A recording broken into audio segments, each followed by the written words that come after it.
November 2021. A plumber is fixing a broken toilet at Lakewood Church in Houston. He removes a panel behind the wall. Hundreds of envelopes fall out. Cash, checks, all made out to the church, some dated 7 years earlier. Police later confirm it's connected to a 2014 theft. $600,000 in donations that simply vanished. Sitting in a bathroom wall, while families who gave that money struggled to pay rent. But that hidden cash isn't the real scandal. It's what happens to the donations that never disappear, the ones that make it into the system. Because when you follow that money, you find something donors never see. Something that makes $600,000 in a wall look like pocket change. Right now, in 2025, American families are making impossible choices. Grocery prices are up 25% since 2020. Their rent has outpaced wages for 3 straight years. The Bureau of Labor Statistics reports that most households now spend over 30% of their income just keeping a roof overhead. Utilities never came back down. Neither did food costs. Middle-class families are cutting streaming services, skipping doctor visits, buying generic everything. But many still send a check to Lakewood Church every single month. One longtime member put it simply, "We cut back on groceries and canceled our internet just to keep our monthly gift going. I want to believe we're making a difference." $100 here, $50 there. Retirees on fixed incomes. Single parents working 2 jobs. They sacrifice because they believe something bigger than themselves needs their help. The sermons promise their giving matters, that it reaches people in desperate need, that sacrifice today brings blessings tomorrow. For these donors, every envelope represents real loss. A meal they didn't eat, a bill paid late, a birthday present they couldn't buy. They give anyway because trust is what faith communities are built on. But what if that trust was never meant to be tested? What if nobody ever checked where the money actually goes? Here's something most donors don't know. In America, if you run a charity, you must file IRS Form 990 every single year. It's public record. Anyone can look it up online. Form 990 shows everything. How much the organization collected, what percentage went to programs versus fundraising, executive salaries, vendor payments, where every dollar flows. The Red Cross files one. St. Jude's files one. Your local food bank files one. Lakewood Church? Legally exempt. Churches in the United States don't have to file Form 990. Doesn't matter if they handle $10,000 or $100 million. The exemption applies to all of them. That means Lakewood Church, despite collecting tens of millions in donations annually, discloses almost nothing about its internal finances. No required budget breakdowns. No mandatory salary reports. No public accounting of where donor money goes. A nonprofit law expert explains it this way. Churches with budgets this large have fewer mandatory disclosures than much smaller secular charities. At this scale, that raises serious accountability questions. For regular nonprofits, transparency isn't optional, it's the law. For megachurches, it's a choice. And Lakewood chose secrecy. Donors give on trust. Pure faith that their sacrifice matters. But without transparency, trust becomes something else entirely. It becomes blind. And the numbers behind that wall tell a story most will never hear. In 2017, the Houston Chronicle did something unusual. They obtained Lakewood Church's financial statement for the fiscal year ending March 2017. One of the rare times any outsider has seen the actual numbers. The church collected nearly $90 million that year. Here's where it went. $31.7 million went to weekly services and programs. That's keeping the former NBA arena running. The light shows, stage production, musicians, video screens, everything that makes a Sunday service feel like a concert. Another $25.1 million funded the television ministry, national broadcast airtime, international distribution, streaming infrastructure. Now production crews. The Traveling Night of Hope events cost $6.7 million. Arena rentals across the country. Hotels, transportation, staging, general administration took $1.5 million. Fundraising operations, another $1.9 million. Add it all up and you get roughly $67 million spent on services, media, events, and operations. Now here's the number that matters. Missions and charitable outreach received $1.2 million out of nearly $90 million collected. That's 1.3%. Let that sink in. If a donor sent Lakewood $100, roughly $1.30 went to actually helping people in need. The rest paid for lights, cameras, broadcasts, and keeping a massive entertainment operation running. For comparison, Charity Navigator recommends Nonprofits spend at least 75% of their budget on programs and services, when many top-rated charities exceed 90%. The American Red Cross directs roughly 90 cents of every dollar to humanitarian services. Lakewood? Less than 2 pennies. This isn't speculation. These are their own reported numbers from the last budget they made available to outside reporting. But most donors never see this breakdown. They give based on promises, on feelings, on faith that somewhere someone is being helped. The reality is their money funds something else entirely.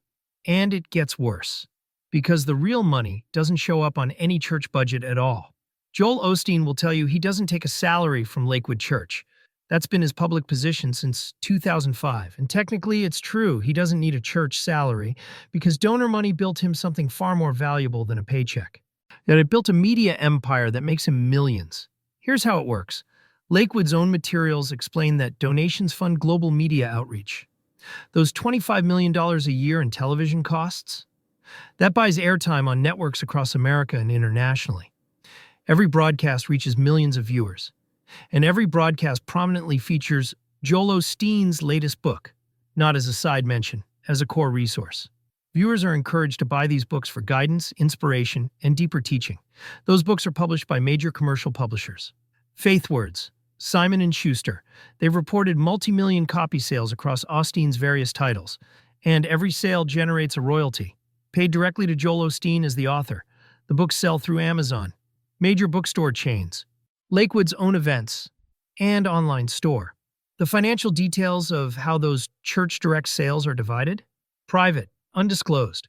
But the system is clear. Donor money pays for the broadcasts. The broadcasts build Osteen's celebrity and promote his books. The book sales generate personal income that never touches church finances. It's a perfect loop, funded entirely by people who think they're supporting ministry. Some of those donors are living on $30,000 a year, sending in $50 checks. That $50 helps buy airtime that sells books that make Osteen a millionaire many times over. He can honestly say he takes no church salary. He doesn't need one. The donor-funded platform does the selling for him. And what did that income buy? Something most of those donors will never see in their entire lives. River Oaks. Yeah, Houston. It's where Texas oil money lives, where CEOs and hedge fund managers buy estates hidden behind gates. And it's where Joel Osteen lives. Public records and media reports describe his residence at approximately 17,000 square feet. To put that in perspective, the average American home is about 2,000 square feet. Osteen's house is 8 times larger than what a typical family lives in. Comparable properties in River Oaks are valued in the low to mid 8 figures. That's $10 million and up. Some estimates push closer to $15 million. Annual property taxes alone on a home like that can exceed $300,000. That's more than many Lakewood donors earn in an entire year, just in taxes, just to keep the house. For supporters who canceled internet service to keep their monthly gift going, these numbers don't compute. One donor saw photos online and said it made them wonder how their tithe compares to that kind of lifestyle. Osteen has said the home was purchased with book income, not church funds. That's likely true, but the book income wouldn't exist without the donor-funded broadcasts. The church didn't buy the mansion directly. It just built the system that made the mansion possible. And when financial pressure hit, even this wasn't enough to stand on principle. Because in 2020, something happened that revealed exactly where priorities really lie. March 2020, the pandemic shuts down America. The federal government launches the Paycheck Protection Program. It's designed to help small businesses keep employees on payroll during lockdowns. Churches are eligible too. Lakewood Church applies for a PPP loan and receives $4.4 million in taxpayer-backed relief. Federal data lists Lakewood among the largest PPP recipients in the Houston area. The church states the fund supported over 300 employees, while in-person services were suspended. Then the news breaks publicly. The backlash is immediate and fierce. Critics across the country ask the obvious question: why does a megachurch with tens of millions in annual revenue and a pastor worth millions need taxpayer money? Lakewood has no shareholders, no debt obligations to Wall Street, just a massive operating reserve built over decades. If any organization could weather a temporary shutdown, it should be one sitting on that kind of financial cushion. Under intense public pressure, Lakewood eventually repays the entire loan, but the damage to credibility is done. But the decision to take the money in the first place revealed something important. When faced with financial uncertainty, the instinct wasn't to dip into reserves or scale back. It was to take public assistance meant for struggling businesses. But that's not even the strangest financial scandal. Remember that plumber in the bathroom wall? That incident exposed something worse than theft. It exposed a complete breakdown in basic financial controls. $600,000 in donations disappeared in 2014, vanished from church premises with no clear explanation. 7 years later, a contractor finds stacks of envelopes hidden behind a wall panel during routine repairs. Police link it to the 2014 case, but no new arrests follow, no resolution. Just a haunting image, donor money, meant to help people in need, was sitting inside a wall for 7 years while families who gave it struggled with rent and medical bills. How does that happen at a professionally run organization handling $90 million annually? How does that much cash simply disappear without triggering alarm systems? What kind of oversight allows donations to end up hidden in walls? For many, that image became a symbol, a perfect metaphor for what happens when there's no real accountability. Money goes in, and nobody really knows where it ends up. This is the system. Donors give because they believe, because faith tells them to trust, because the promise sounds real. Their sacrifice funds broadcasts that sell books, books that build personal wealth, wealth that buys mansions in exclusive neighborhoods. Less than 2% reaches actual charity. No public accounting exists because none is required. When caught taking taxpayer relief, the response is to quietly return it only after public outcry. When donations disappear into walls, there's no explanation, just a shrug and a closed case. And every week the stage lights come on, the cameras roll, and new appeals go out asking for more. This isn't illegal. Churches have legal protections that other charities don't. That's by design.